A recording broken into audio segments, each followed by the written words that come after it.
아버지의 뜻대로 행하라 제목으로 함께 은혜 받는 시간 갖도록 하겠습니다. 오늘이 1월 31일입니다. 이제 1월 달도 다 지나갔습니다.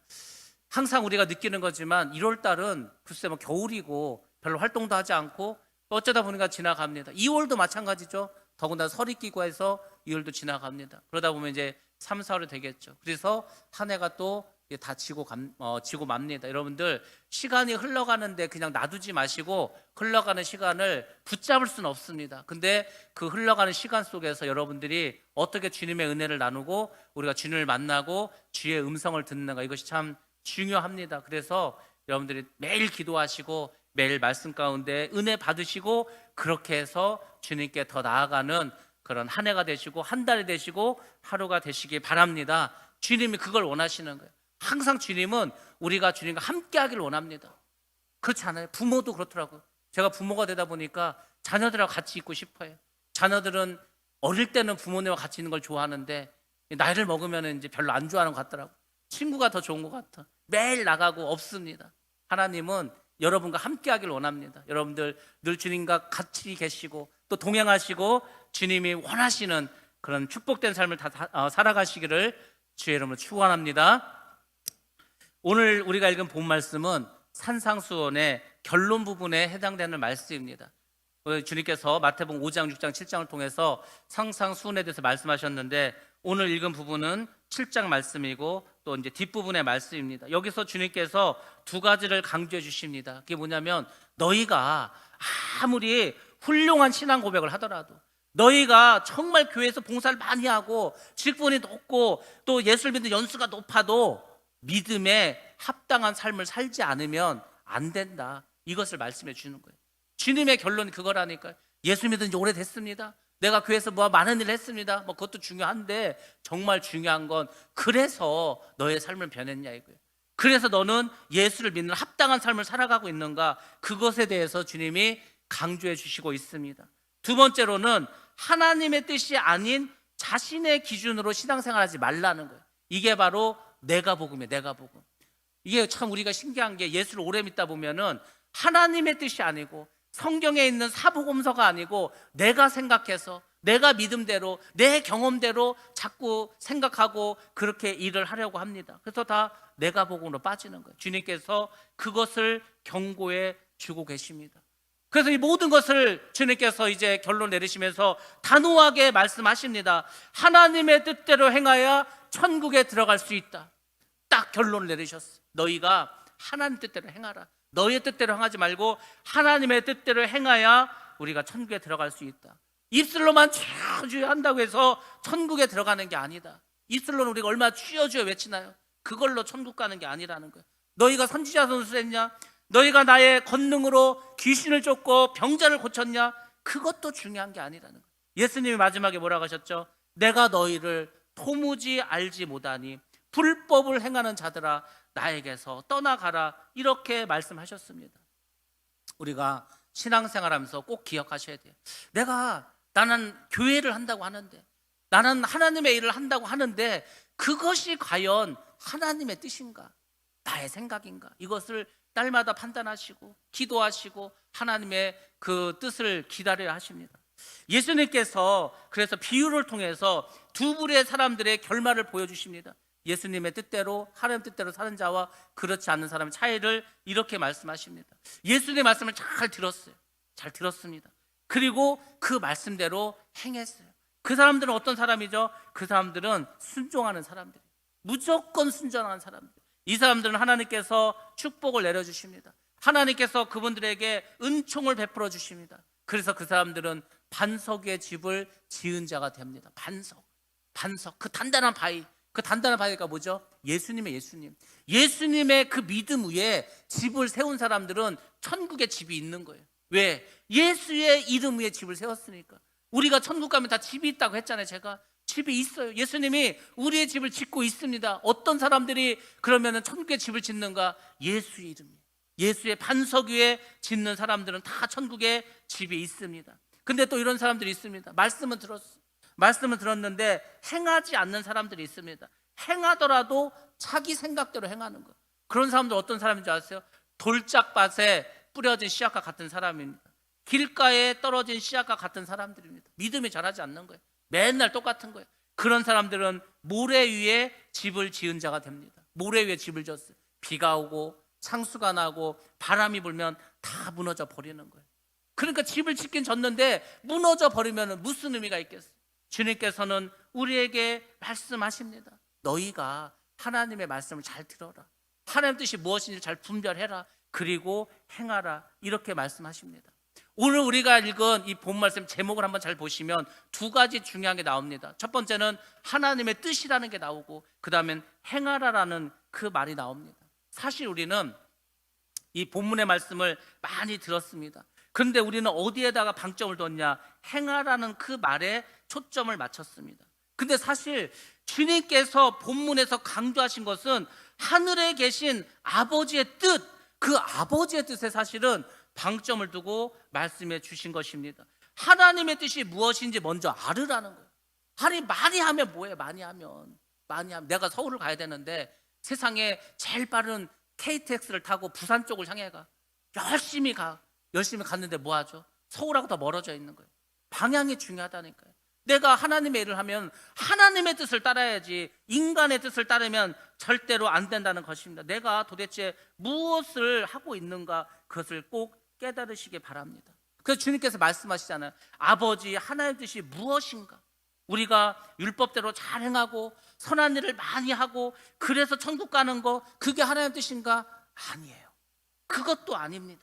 그러면 뭐죠? 사도 바울이 하나님의 뜻이 무엇인 것을 말씀을 통해서 알려주고 있습니다. 그 하나님의 뜻은 처음의 뜻과 지금의 뜻과 또 앞으로의 뜻이 늘 동일하십니다. 과연 하나님의 뜻은 무엇인가? 하나님 우리를 통해서 어떤 일을 하고 계신가? 우리 갈라디아서 1장 4절에서 5절 말씀 같이 한번 보도록 합니다. 시작. 그리스도께서 하나님 곧 우리 아버지의 뜻을 따라 이 악한 세대에서 우리를 건지시려고 우리 죄를 대속하기 위하여 자기 몸을 주셨으니 영광이 그에게 세세토록 있을지어다. 아멘. 아멘. 하나님의 뜻은 간단합니다. 우리를 구원하는 우리를. 하나님은 다른 데 관심이 없다 그랬잖아요. 하나님의 유일한 관심이 있다면 어찌하면 저 죄인들이 구원받고 천국 갈 수 있을까? 그거밖에 관심이 없어. 하나님의 관심은 전부 다 거기에 가 있습니다. 그래서 선지자를 부르는 거예요. 그래서 주의 일꾼들을 보내는 거예요. 그래서 하나님의 일을 하길 원합니다. 그 최종적인 하나님의 뜻은 무엇인가? 한 영혼이라도 더 천국에 들어가는 것, 그것이 바로 하나님의 뜻입니다. 그래서 하나님께서는 그 뜻을 이루기 위해서 예수 그리스도를 이 땅에 보내셨어요. 아니, 구원을 시키려면 우리가 제사함을 받아야 될 거 아니에요? 그 짐승을 잡아서 그렇게 이제 제사함을 우리가 얻을 수가 없습니다. 예수님께서 십자가에서 죽으심으로 단번에 모든 사람의 죄를, 우리의 모든 죄를 다 사해 주십니다. 그러니까 하나님의 뜻을 이루기 위해서 하나님은 예수 그리스도를 이 땅에 보내주셨습니다. 그리고 그분을 대속 제물로 삼으셔서 우리 대신 제물로 삼아 주셨습니다. 그리고 그것을 믿는 사람, 그 예수 그리스도가 나의 구세주다, 저분이 나의 죄를 위해서 죽으셨다, 그것을 믿는 사람, 그 사람을 의롭다 하시는 거예요. 그래서 그 사람을 천국에 보내는 것입니다. 그래서 예수님도 항상 말씀하셨습니다. 나는 하나님의 뜻을 행하는 것이라.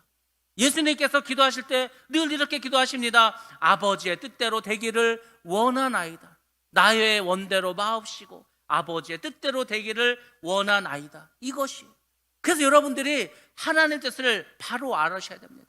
잘 알으셔야 돼요. 제가 말씀드렸잖아요. 하나님의 뜻은 우리가 정말 착하게 사는 게 아니라니까요. 하나님의 율법을 다 잘 지키면서 살아가는 게 아닙니다. 그렇게 살아갈 수가 없어요. 아니, 우리가 어떻게 다 율법을 지키죠? 어떻게 우리가 선하게만 살아갈 수 있죠? 그렇게 살 사람이 아무도 없습니다. 그렇게 해서 구원받을 사람은 한 사람도 없습니다. 우리는 예수를 믿어야 돼요. 어떤 예수를 믿어야 되겠죠? 지금 말씀드리잖아요. 나를 위해서 그분이 십자가에서 죽으셨다. 나를 위해서 피를 흘리셨다. 그 피로 나를 구원해 주셨다. 그 피가 없으면 우리가 구원받을 수 없어요. 예수님이 나를 대신해서 죽으셔서, 그래서 우리가 예수님을 믿는 거예요. 나의 구세주로 믿고 나에게 영생을 주신 분으로 믿고 의지하고 살아갑니다. 그런 사람들을 하나님께서 구원해 주시겠다는 거예요. 그래서 하나님 뜻은 언제나 구원에 있습니다. 구원. 예수님은 그 일을 감당하시려고 이 땅에 오신 거예요. 구원을 위한, 우리의 구원을 위한 그 하나님 뜻을 이루기 위해서 주님께서 이 땅에 오셨어요. 물론 지금도 하나님 뜻은 변함이 없어요.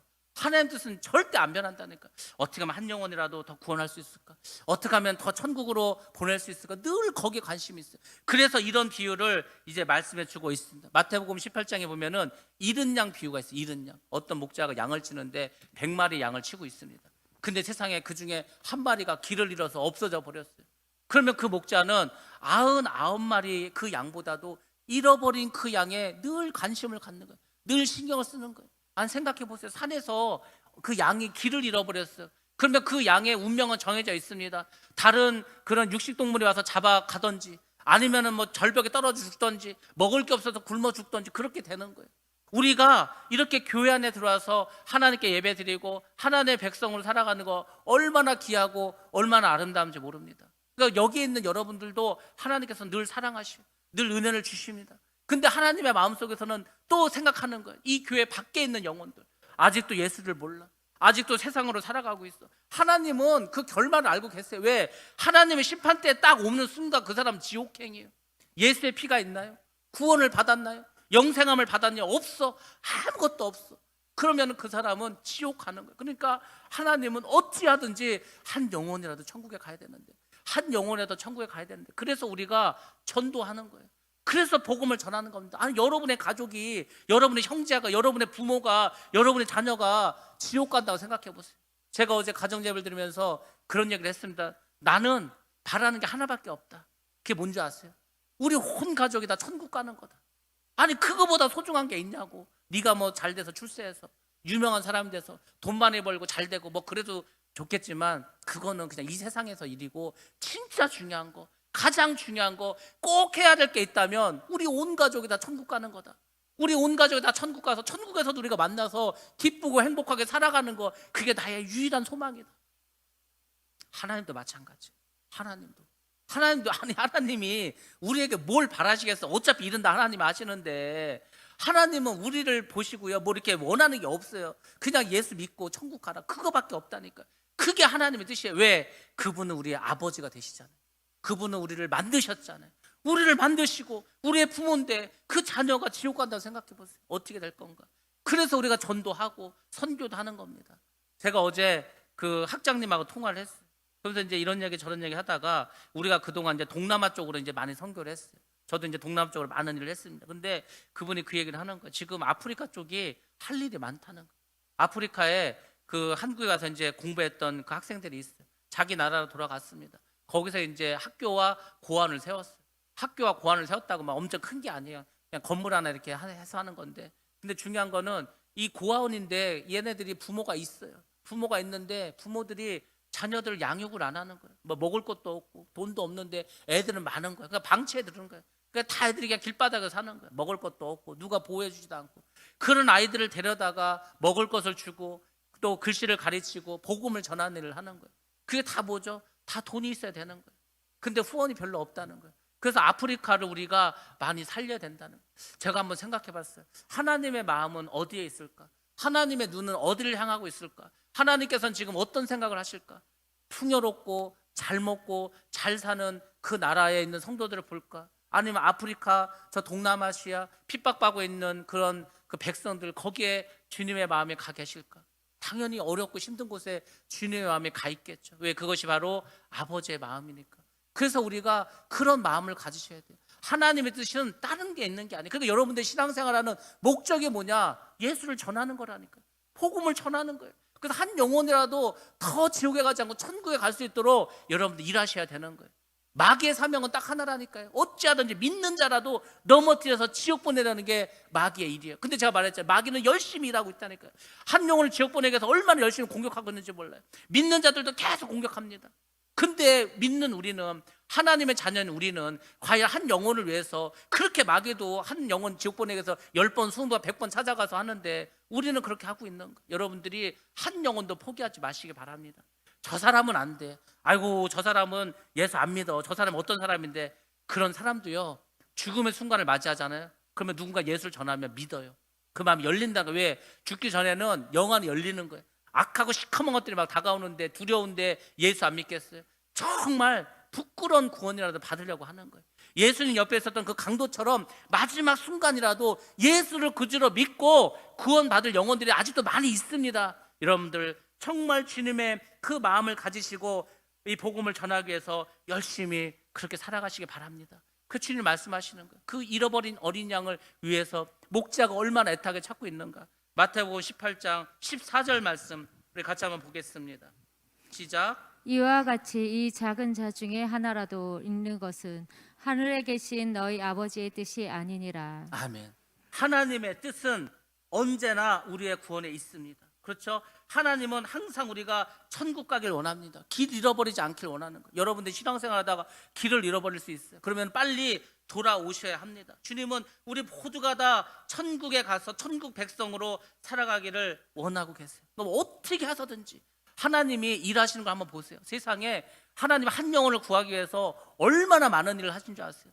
얼마나 많은 주의 백성들을 사용하고 그 종들을 사용하고 선지자를 사용한 줄 아세요? 우리는 이 세상적인 학문으로 그 경영학이라는 게 있어요. 경제 원리는 최소한의 힘으로 최소한의 경비로 최대한의 효과를 얻는 게 경제 원리예요. 근데 우리 하나님은 그렇지 않아요. 한 영혼을 위해서 많은 것을 투자해요. 우리 상상도 못할 정도. 아니 세상에 죄 있는 인간을 살리기 위해서 하나님이 죽으셨다니까요. 그런 분이세요. 그런 분.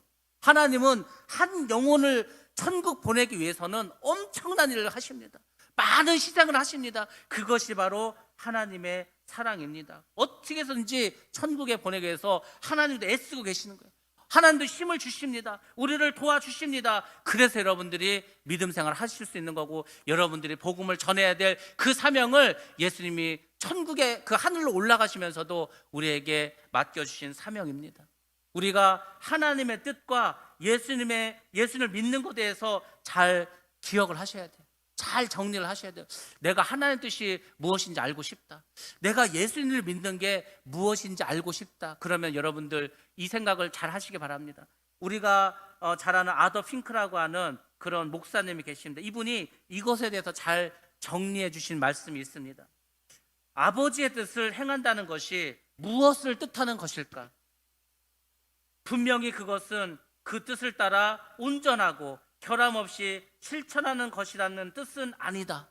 왜냐하면 이 온전함에 조금도 부족함이 없는 것이 우리 표준이기는 하지만 현세의 삶에서 그런 탁월한 경지에 이른 그리스도는 아무도 없기 때문에 결론 내렸잖아요. 우리가 말씀대로 살아야 돼요. 주님의 뜻을 이루면서 살아야 돼요. 당연히 우리가 알고 있어요. 그것이 우리의 기준입니다. 근데 문제는 뭐죠? 그렇게 살 사람이 없다는 거예요. 그렇게 탁월한 경지에 이른 그리스도는 아무도 없다는 것입니다. 그래서 하나님 뜻과 예수를 믿는 것은 나의 마음과 뜻을 그리스도의 주장에 굴복시켰다는 것을 의미한다. 여러분들이 하나님 뜻대로 살고 싶으세요? 정말 주님을 잘 믿고 싶으세요? 그러면 내 뜻을 버리면 되는 거예요. 내 뜻을 다 내려놓고 하나님의 뜻, 주님이 원하는 일, 그것을 행하시면 됩니다. 진실로 그가 나의 왕이 되시어 나의 생활을 주관하시기를 열망하는 것이라. 여러분의 삶 속에서 주님을 왕으로 모시는 거. 왕으로. 왕. 여러분 왕 되는 거 좋아하세요? 왕 되면 좋을 것 같아요? 여러분이 왕이 되는 순간 이 세상은 이제 어려워져요. 모든 질서가 무너집니다. 너도 왕이고 너도 왕이고 나도 왕이고 다 왕이에요. 그러면은 서로 싸울 거 아니에요. 우리는 왕이 돼서는 안 됩니다. 우리의 왕은 오직 예수 그리스도 한 분만이 계시는 거예요. 우리는 다 그분을 모시고 살아가는 그분의 자녀고 제자고 종으로 살아가셔야 되는 거예요. 그래야 여러분들이 하나님의 뜻을 이루면서 살아갈 수가 있습니다. 정말 여러분들이 예수님을 잘 믿으셔야 되겠죠. 정말 여러분들이 하나님의 뜻을 이루면서 살아가셔야 되겠죠. 그러려면은 여러분들이 어떻게 해야 되는가? 항상 그분의 뜻을 이루시고 순복하면서 살아가시기 바랍니다. 그것을 하나님께서 원하시는 거예요. 제가 지금까지 쭉 살아오면서 신앙생활하면서 축복받는 길이 뭘까? 하나님이 원하시는 삶을 살아가는 게 뭘까? 제가 주의 종이 되면서 기도의 내용이 바뀌었어요. 그전에는 하나님 이것도 해주시고 이렇게도 해주시고 뭐 이렇게 해주시고 막 그런 식으로 기도해요. 지금은 그런 기도를 안 해요. 그냥 하나님께서 원하시는 거 그거 잘 순종하게 해주세요. 하나님께서 저에게 시키신 그 사명 그거 잘 감당하게 해주세요. 그걸 감당할 수 있는 믿음을 주세요. 뭐 이런 것만 기도해. 왜? 어차피 이런 다 하나님 하신다니까요.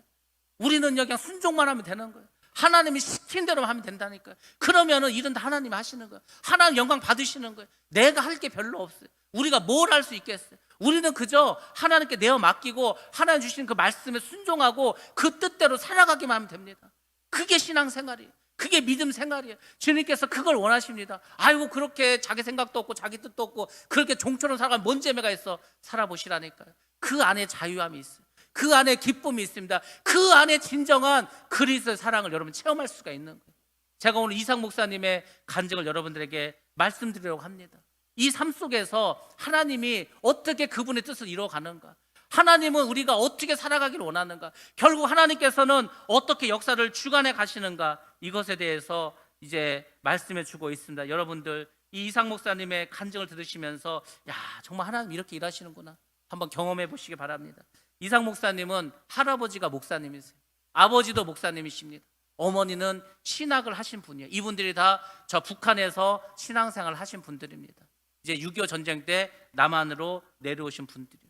제가 이렇게 생각해 볼 때에는 그 당시에 그 북한에 우리나라의 모든 그 신학교와 교회와 거기에 또 성령의 그런 그 임재가 있었잖아요. 1903년 원산에서 1907년 평양 장대현 교회에서 정말 성령의 어떤 그 축복이 그 역사가 있었습니다. 그러니까 이분들이 성령을 체험하신 분들, 은혜를 받으신 분들입니다. 모든 삶을 그분께 맡겼어요. 그래서 이 어머니가 어린 아들에게 늘 말합니다. 네 뜻대로 하면 안 돼. 아버지의 뜻대로 해야 돼.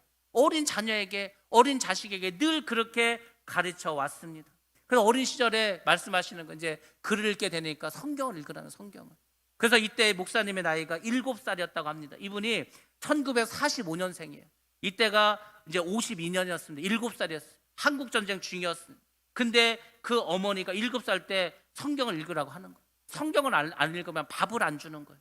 그 정도로 시켰어요. 믿음 생활을 어릴 때부터.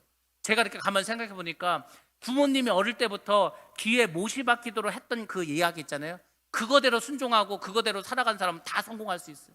다 잘 될 수 있습니다. 여러분들이 귀에 못이 박히도록 들은 말은 꼭 그렇게 살으라는 거예요.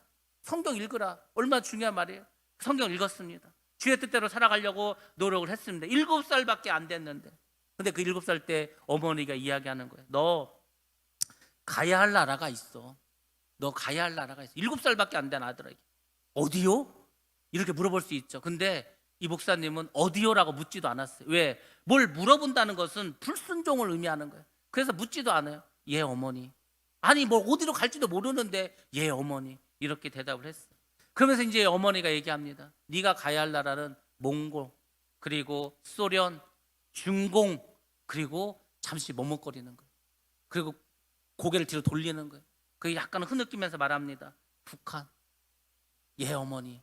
7살밖에 안 된 그 어린 아들에게 이야기하는 거예요. 네가 갈 나라는 몽골, 소련, 중공, 북한. 다 공산주의 국가 아니에요? 들어가면은 죽을 수밖에 없는 그런 나라 아닙니까? 근데 거기를 가라는 거예요. 거기를.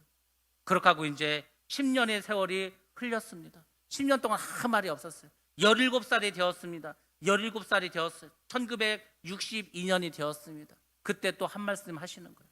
여러분들이 성경을 보시면서 한 가지 기억하셔야 될 게 있습니다.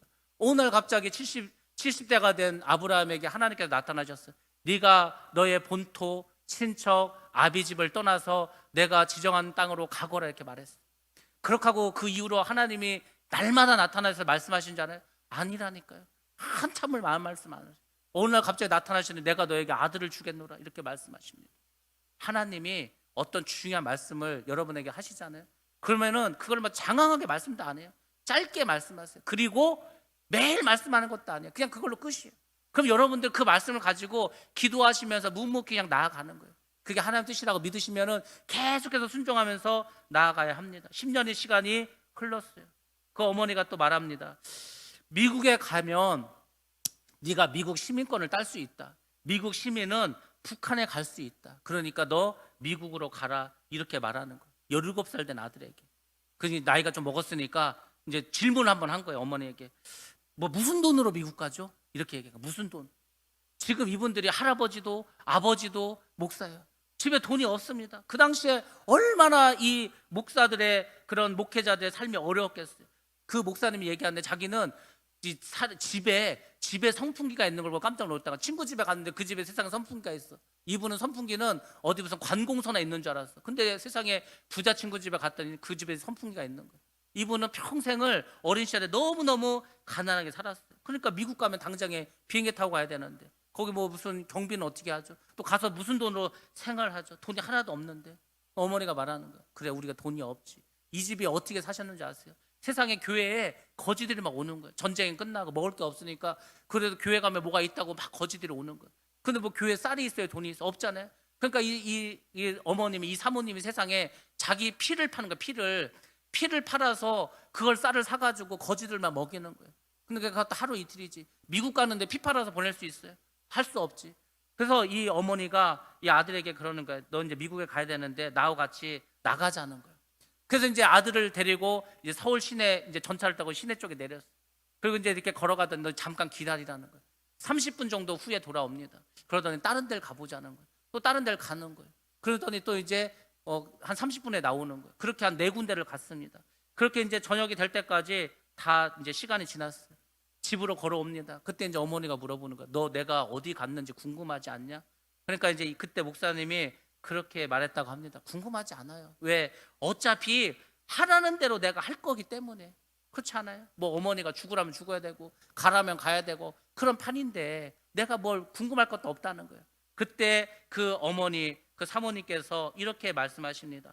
내가 너를 미국에 보내야 되는데 미국에 보내려면은 돈이 있어야 되는데 내 돈이 없잖아요. 그래서 이제 생각을 했다는 거예요. 생각을 했는데 돈이 될 수 있는 게 눈밖에 없던 거야. 그 눈을 팔러 간 거야. 눈을 팔러 병원에 갔습니다. 근데 이제 의사들이 말하는 거야. 눈을 팔 수 없다는 거예요. 왜냐하면 첫 번째로는 눈을 팔아서 다른 사람한테 주려면 수술해야 되는데 그 수술비가 더 비싸다는 거예요. 두 번째로는 눈을 살 사람이 없다는 거예요. 그 당시는 다 가난하기 때문에 아니 자기가 지금 눈이 멀었다고 안 보인다고 그게 뭐 눈 수술을 할 만큼 부자들이 얼마나 있겠어요. 그러니까 눈을 팔 수가 없다는 겁니다. 그러니까 어찌 보면은 그 어머니의 계획이 어머니 뜻이 이제 무너져 버리고 말았어요. 여러분들 한번 잘 생각해 보세요. 여러분들이 하나님의 일을 하기 위해서 어떤 일을 준비했습니다. 나름 나는 그래도 이게 최선을 생각하고 이제 갔어요. 근데 그 일이 안 될 수가 있어요. 여기서부터가 중요한 거예요. 여기서부터는 어떻게 되냐? 내 생각이 무너졌다고 해서 포기하면 안 되는 거예요. 더 기도하시는 거예요. 정말 하나님께 내어 맡기고 더 기도를 하셔야 합니다. 그렇게 해서 이제 어머니가 눈을 팔려고 하는 그 계획은 수포로 돌아가고 말았습니다. 근데 중요한 게 뭔지 아세요? 하나님 뜻은 아직 살아있는 거예요. 하나님 뜻은 1년의 시간이 지났습니다. 1963년이 되었습니다. 그때 이제 무슨 일이 있었냐면 미국 국무성에서 이런 이제 발표를 했어요. 6.25 전쟁 때 한 5살에서 6살 된 그 아이, 그리고 이제 이때가 이제 1963년이 되었으니까 지금 나이로 고2나 고3 된 정도 그 학생들을 5명을 미국 교환 학생으로 미국에서 뽑아가겠다는 거예요. 5명을. 그게 이제 방송에 나왔어요. 그러니까 이제 이 아버지가 이 아들을 데리고 야 우리 시험 보러 가자는 거예요. 너 그래도 미국 가려고 준비했잖아. 영어 공부 준비했잖아. 그러니까 가자는 거예요. 그래서 시험을 보러 갔습니다. 5명을 뽑는데 178명이 왔어요. 178명. 그 중에 5명을 뽑는 거예요. 근데 세상에 이 35대 1을 뚫고서 이분이 됐어요. 5명이 뽑혔습니다. 그래서 야 이제 이렇게 해서 미국에 가나 보다 기뻐했겠죠. 근데 문제가 생겼습니다. 미국에 가기 위해서 신체 검사를 하는 거예요. 근데 신체 검사를 하다가 폐결핵이 발견되어서 폐결핵. 지금 우리가 미국 가는데 미국에서 오라고도 안 하지만은 미국에 가는데 코로나 검사를 했는데 양성으로 나왔어요. 미국에서 받아주나요? 절대 안 받아주죠. 이 당시에 이 폐결핵이 얼마나 유행병으로 심각했습니까?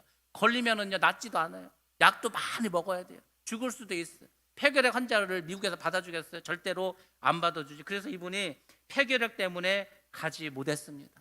그 아버지의 뜻도 무너져 버려서 수포로 돌아갔어요. 어머니가 눈 팔아서도 안 돼. 아버지가 세상에 그렇게 시험 봐가지고 합격했는데도 못 가. 인간의 모든 그 생각과 방법은 다 이제 수포로 돌아가고 말았습니다. 그래서 끝난 건가요? 끝나지 않았어요. 아직도 하나님의 뜻이 있습니다. 하나님이 언제 역사하시는지 아세요? 하나님은 사람이 이제 할 수 없어. 내가 내 힘으로 할 수도 없고 내 능력으로 할 수도 없고 나는 이제 아무것도 못해. 그러면 하나님이 그때 일하시는 거예요. 그때 하나님께서 역사를 주관하면서 나아가기 시작합니다. 하나님께서 이제 일을 벌이기 시작합니다. 이 어머니가 이제 아들 못 보내니까 아버지 그 목사님을 미국에 보내시는 거, 돈을 어떻게 모아가지고 미국으로 유학을 보냅니다. 왜? 아버지가 미국에서 자리를 잡으면 식구들을 다 초청해서 가면 되니까. 그래서 이민 계획을 세우고 아버지를 보냈어요. 그게 63년 4월 달이었습니다. 4월 달. 4월에 이제 아버지가 미국으로 혼자 가셨어요. 8월이 됐습니다. 8월 1일 날 이 어머니가 늦둥이를 낳았어요. 8월 1일 날. 이 목사님은 지금 18살인데 동생이 이제 태어나서 8월 1일 날. 그리고 8월 6일이 되었습니다. 이제 막내가 태어나 5일이 지났어요. 아침에 어머니가 부르는 거예요. 목사님을. 너 잠깐 병원 좀 갔다 와라. 병원에 가서 의사 선생님을 좀 모시고 와라. 우리 어머니가 좀 위독하니까 좀 한번 와보라고 하라. 그래서 이 목사님이 병원에 가서 이제 의사 선생님을 데리고 집으로 왔습니다. 집에 와서 보니까 누가 신천으로 어머니를 덮어놨어요. 어머니가 동생을 낳고 5일 만에 죽고 말았습니다. 목사님 18살, 밑에 동생 12살, 그 밑에 동생 7살, 그 막내 동생 태어난 지 5일, 다 남자예요. 아버지는 미국에 가 있습니다. 어떻게 살죠? 이분들이 이북에서 내려왔기 때문에 친척도 아무도 없어요. 아버지도 미국에서 나올 수 없고 그 비행기표에 뭐 어떻게 나오겠어요? 그래서 어떻게 했겠죠? 이 목사님이 어린 동생을 키우는 거예요. 저도 아이들을 키워봤지만 혼자서 3명 키우는 게 보통 일이 아니에요. 보통 일이 아니니까 뭐 돈이 있겠어요? 먹을 게 있겠어요? 얼마나 어렵고 힘들었겠어요. 근데 이분이 그래도 하나님 뜻이 있겠다. 순종을 하고 동생들을 그렇게 힘들게 키웠습니다. 그렇게 1년 반이라는 시간이 흘렀어요. 그리고 이제 미국에서 아버지에게 연락이 옵니다. 야, 미국에서 내가 영주권을 땄다. 내가 이제 이 미국에서 한인교회에서 목회를 하고 있다. 그러니까 내가 너희들에게 비자를 보낼 수가 있어. 초청을 하니까 비자도 나왔다. 그러니까 너희들 이제 그 여권을 만들어 가지고 미국에 오라고 이렇게 했어. 야, 이제 뭐가 풀리나 보다 생각을 했겠죠. 그래서 이제 비자를 여권을 신청하기 위해서 갔더니 도피성 이민이라고. 도피성 이민. 그러니까 도피성 이민이기 때문에 이 여권을 내줄 수가 없다는 거예요. 그래서 이때 또 미국을 갈 수가 없었습니다. 한번 보시라니까요. 우리가 여러분들이 어떤 하나님의 일을 하는 데 있어서 그게 막 그냥 순리대로 다 풀리고 만사형통이 절대 아니라니까요. 가다 보면은 여리고를 만나요. 가다 보면은 홍해를 만납니다. 세상에, 아니 저는 지금도 그게 막 너무 감격스럽다니까요. 그 바다가 어떻게 갈라지죠? 세상에. 그 상상하실 수 있어요? 바다를 사람이 가를 수 있으니까 못 한다니까. 바다를 가를 수 있는 건 하나님밖에 없어요. 그 견고한 여리성이 왜 무너지죠? 이중으로 돼 있다니까. 두껍다니까. 높다니까. 그거는 아무리 사람이 공격해도 무너지지 않는 성이에요. 그 성이요, 몇 바퀴 돌았다가 무너져 버렸어요. 하나님이 무너뜨리게 한 거예요. 사람의 힘으로 할 수 없고 사람의 능력으로 할 수 없고 한계에 다다르면 하나님이 역사하시는 거예요. 다 막혔어요. 다 막혔어요. 세상에. 아니 뭐 무슨 여권이 나와야 갈 거 아니에요. 못 갔어요. 또 2년의 세월이 흘렀습니다. 이제 아버지가 미국에 간 지 3년 반이라는 시간이 흐르고 말았습니다. 그러다 또 이제 어느 날 아버지에게 이제 연락이 오는 거예요. 이렇게 전화가 왔습니다. 야, 다 됐어. 다 됐어. 하나님이 다 하셨대. 하나님이 일하신다고 말씀하셨어. 이렇게 전화가 온 거예요. 그러면서 얘기합니다. 야, 저기 며칠 있으면 영화 찍는 사람들이 너희들한테 갈 거야. 그러니까 그 사람들이 오면은 영화 그거 잘 찍으면 돼. 있는 그대로 찍으면 돼. 이렇게 말했어요. 이때가 이제 60년대 후반 아니에요. 60년대 후반에 뭐가 있었겠어요? 근데 세상에 미국에서 큰 카메라를 들고 와서 막 영화를 찍는다고 하는 거예요. 온 동네 사람들이 다 와서 구경하지 않았겠어요? 온 동네 사람들이. 제가 세상에 타주에 있는데 거기는요, 드라마고 영화고 뮤직비디오고 동네에서 찍어. 동네 골목에서. 거기는 막 그런 동네예요. 저희 그 교회 앞에서도 찍었다니까. 집 앞에서도. 그래서 이제 어느 날 갑자기 주일날인데 아침 보니까 막 사람들이 골목에 모여 있어. 봤더니 드라마를 찍고 있는 거예요. 드라마를. 근데 몇 사람이 교회로 오는 거예요. 왜 그러냐니까 자기들이 화장실을 갈 데가 없다는 거예요. 여기 주택가라서 어디 화장실을 갈 데가 없는데 화장실 좀 쓰면 되겠냐. 그거 쓰시라고. 우리 2개나 있으니까 뭐 마음껏 쓰라고. 막 사람들이, 그 스태프들이요, 새벽 뭐 4시 5시에 왔다가 그때가 이제 뭐 9시 10시 됐는데 막 화장실 이용하는 거예요. 그리고 이제 뭐 우리 카메라 이게 지금 배터리가 다 됐는데 여기 충전할 수 있냐고. 충전하시라고. 그러면서 막 이제 했어요. 그랬더니 이 사람들이 그러는 거, 자기들이 드라마를, 그 사실 작년에 방영했던 드라마인데 드라마를 오늘 처음 찍는 날이라는 거예요. 그래서 막 누가 그 연예인이 그 주인공이 막 떡을 해왔대. 신예은이라고 하는 그 탤런트가 막 나오는 거예요. 뭐 떡도 막 주고 가고 막 그런 일이 있었어요. 지금은 그래도 드라마 찍고 이런 게 별거 아니지만 이 당시에 세상에 미국에서 와서 영화를 촬영하고 했으면 뭐 어떻겠어요. 그래서 그 영화를 다 찍어 갔습니다. 그리고 사실 있는 그대로 사는 모습을 다 찍었어요. 이제 촬영이 끝났습니다. 촬영이 끝나니까 거기에는 이제 대표되는 사람이 그러는 거야. 야, 우리 이제 여권 받으러 가자. 여권 받으러. 여권 받으러. 여권 안 나오잖아. 지금 도피성 유학 이민이라고 안 내줬잖아요. 근데 이제 그 따라갔더니만 세상에 외무부에서 그 자리에서 여권을 만들어서 도장을 찍어서 다 주는 거예요. 세상에 이게 어쩐 일이지? 그러더니 여권을 받으니까 야, 이제 비자 찾으러 가자. 비자 찾으러 이제 미국 대사관으로 갔습니다. 미국 대사관 갔다 이미 연락이 다 돼 있는 거예요. 세상에 거기 총 영사가 비자를 다 만들어서 직접 가져가서 주는 거예요. 도대체 이게 어떻게 된 일이지? 그렇게 어려운 그 비자를 너무 쉽게 내. 지금도요, 미국 가는 비자 얼마나 내기 힘든지 아세요? 그 미국 대사관에 줄을 한참 서야지 받을 수 있는 게, 인터뷰도 힘든 게 미국 비자인데 미국 비자를 총영사가 나와서 막 주는 거예요. 그러더니 그러는 거예요. 야, 이제 비행기표 찾으러 가자는 거예요. 비행기표. 그 미국 대사관이 그 광화문 쪽에 있잖아요. 세종로에 그 건너편에 큰 여행사가 있었어요. 여행사에 갔더니 세상에 비행기표를 주는데 1등석 비행기표를 주는 1등석. 아니 도대체 이게 무슨 일이야? 뭐 이게 도대체 어떤 일인지 도저히 뭐 그 감당을 할 수 없어. 이 목사님이 이제 어떻게 미국에 가게 됐습니다. 미국에 가서 이제 공항에서 아버지를 만났어요. 그런데 아버지가 말하는 거 도대체 이게 어떻게 되립니까? 이게 도대체 이게 어쩐 일이에요 도대체? 그랬더니 그 아버지가 말합니다. 몰라서 묻냐고. 하나님이 하셨다고. 하나님이. 내가 말하지 않았냐고. 하나님께서 다 됐다고. 하나님이 하신다고 그렇게 하지 않았냐고. 그러면서 이제 자초지종을 이야기하는 거예요. 내용은 이렇습니다. 그때 이제 미국의 대통령이 존 F 케네디였어. 존 F 케네디가 암살을 당했어. 암살 당했잖아요. 암살을 당했습니다. 근데 그 존 F 케네디의 동생이 바비 케네디라는 사람이 있었어. 이 사람이 그 당시 미국의 법무부 장관을 하고 있었어요. 그러니까 자기 형이 죽었어. 그러니까 자기도 이제 대통령 후보로 대통령에 출마하려고 하는 거예요. 그러니까 이제 자기를 뭐 선전해야 될 거 아니야. 홍보해야 될 거 아니야. 근데 이제 자기 형이 했던 걸 쭉 보니까 자기 형이 이민법을 만들었는데 그 이민법을 너무 잘 만들었어. 전 세계 사람들이 자유롭게 미국에 와서 살 수 있도록 많이 해놨어. 그러니까 이걸 홍보하고 싶은 거야. 이걸 홍보하고 싶은 거예요. 우리 형이 이렇게 이민법을 잘 만들어놔서 전 세계 누구든지 미국에 와서 잘 살 수 있게 했다. 뭐 이런 거를 뭐 선전해서 자기 그 대통령 후보 캠페인에 막 사용하고 싶었습니다. 그래서 이제 영화 감독을 불러가지고 이제 뭐 영화를 만들고 다큐멘터리를 막 이렇게 만들고 했어. 사실 영화를 다 만들었습니다. 근데 이제 그 바비 케네디가 그러는 거야. 야, 영화를 다 만들긴 했는데 뭔가 좀 허전하다. 그러니까 우리가 지금 막 미국으로 이민을 올 가족 하나를 찾아가지고 그 사람들이 이렇게 드라마틱하게 미국에 왔다는 것을 좀 한번 우리가 좀 만들어 보자 하는 거예요. 근데 조건이 있어. 어떤 조건이냐? 일단 엄청 불쌍해야 돼. 그리고 두 번째 엄청 가난해야 돼. 불쌍하고 가난한데 미국이 이렇게 막 선심을 써서 오게 되었다. 이거를 막 홍보하고 싶은 거예요. 그래서 이제 그거를 전 세계에 있는 미국 그 대사들한테 이제 연락한 거예요. 그 나라에서 추천할 만한 사람이 있으면 추천하라고. 그거를 이제 이 이삭 목사님 아버지가 미국에서 그 소식을 들은 거예요. 그 이분이 어디를 찾아갔냐면은 복지국을 찾아갔어요. 그 복지국 그 공무원을 만나서 이야기하는 거예요. 우리가 엄청 가난하다. 우리가 엄청 불쌍하다. 세상에 우리 부인은 심장마비로 죽었고 그 우리 첫째 아들은 지금 폐결핵이고 그 밑에 동생들이 있는데 엄청 불쌍하고 막 이런 사람들이랑 얘기를 했어요. 그랬더니 그 복지국 직원이 여기는 뭐 이민자 받는 곳이 아니라고. 우리가 뭐 이렇게 가난한 사람들 먹을 걸 주고 돈을 줄 수는 있지만 그런 거하고는 지금 상관이 없다. 잘못 오셨다고 얘기하는 거예요.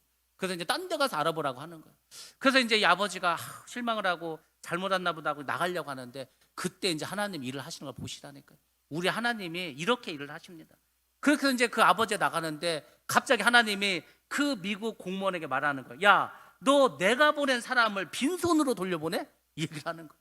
이 사람은요 태어나서 하나님 음성을 처음으로 들은 거예요. 하나님이 그렇게 역사하시는 거예요. 야, 너 내가 보낸 사람을 빈손으로 돌려보내? 그게 마음속으로 확 들려오는 거예요. 자기도 깜짝 놀랐겠죠. 그러니까 자기도 모르게 뭐 저 사람이요? 한 거예요. 그러니까 주변에 있는 사람 볼 때는 저 사람 갑자기 왜 저러지? 누구랑 얘기하지? 그러니까 맞다는 거예요. 그래서 어떻게 하지? 뭘 주긴 줘야 될 것 같은데 이 사람이 그래서 막 뭘 찾았어요. 뭘 찾다가 명함을 막 찾았어요. 명함을 찾았는데 거기에서 그 영화사 대표 명함이 나왔어요. 그러면서 이제 하나님께 속으로 물어보는 거 자기도 신기하니까 이거요? 그랬더니 그래 그거면 돼 하는 거예요. 그래서 이제 그 아버지 오라고 해서 명함을 주는 거예요. 여기 한번 찾아가 보라고. 그 명함을 받았어요.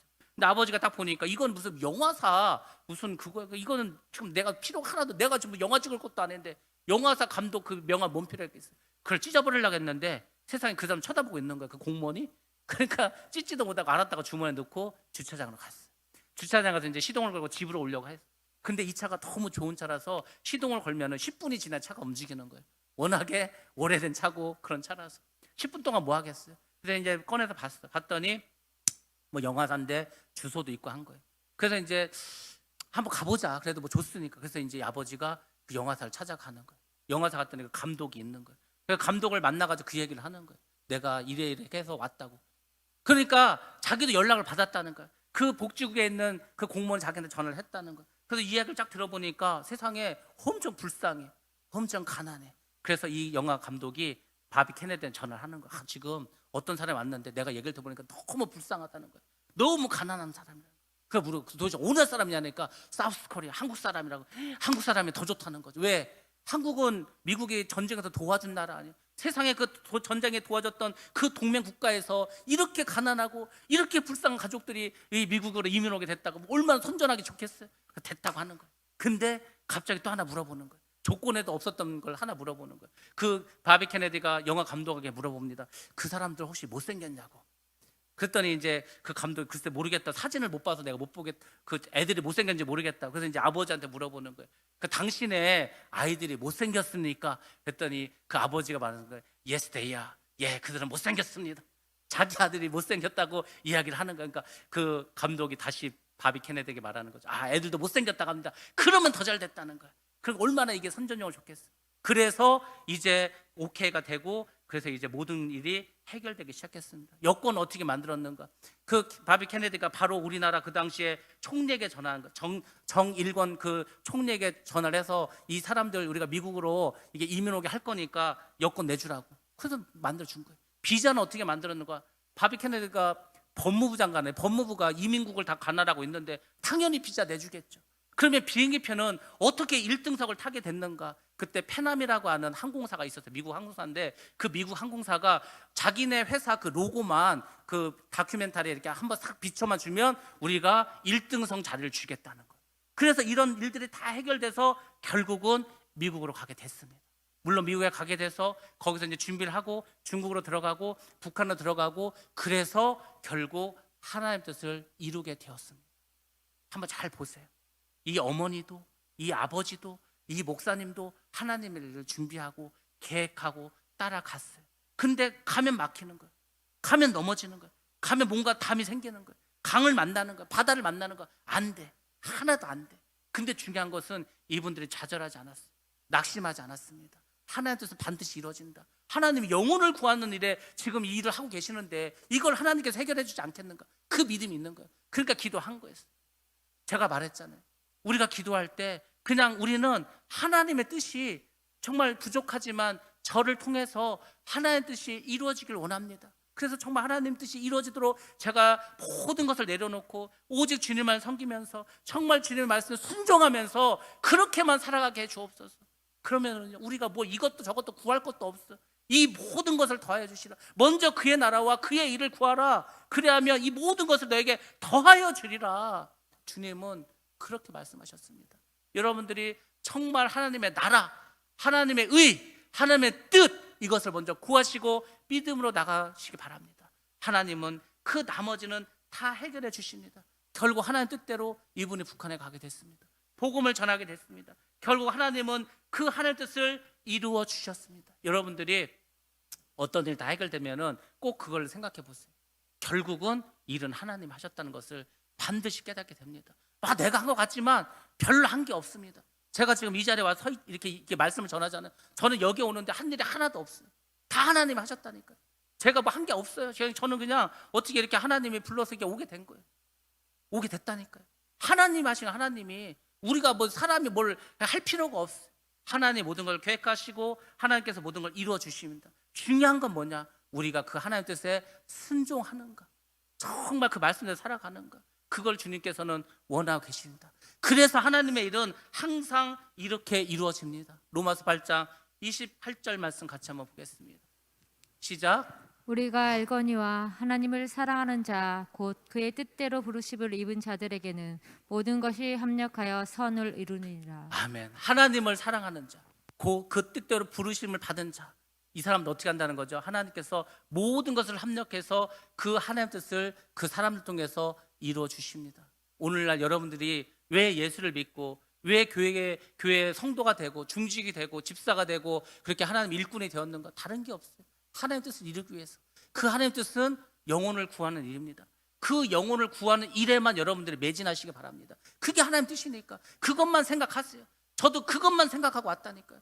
어찌해서든지 내가 한 영혼이라도 구원하자. 어찌해서든지 하나님 나를 더 확장하자. 그것만 생각하세요. 그대로만 나가시기 바랍니다. 그러면 그 사람들을 하나님께서 사용하십니다. 여러분들 마지막 때는 쓰임받는 복이 가장 큰 축복입니다. 여러분 다 하나님께 쓰임받으시기 바랍니다. 그래서 정말 하나님의 그 뜻이 여러분을 통해서 이루어지시길 바랍니다. 여러분들이 여호와께로 돌아오시기 바랍니다. 여호와께로 돌아오시면 하나님께서는 여러분을 정말 하나님의 귀한 종으로, 귀한 일꾼으로, 귀한 사명자로 삼아 주실 줄로 믿습니다. 그런 큰 축복을 받는 여러분과 여러분의 자녀와 여러분의 가정이 되시기를, 또 우리 온 교회가 되기를 주의 이름으로 축원합니다. 기도하겠습니다.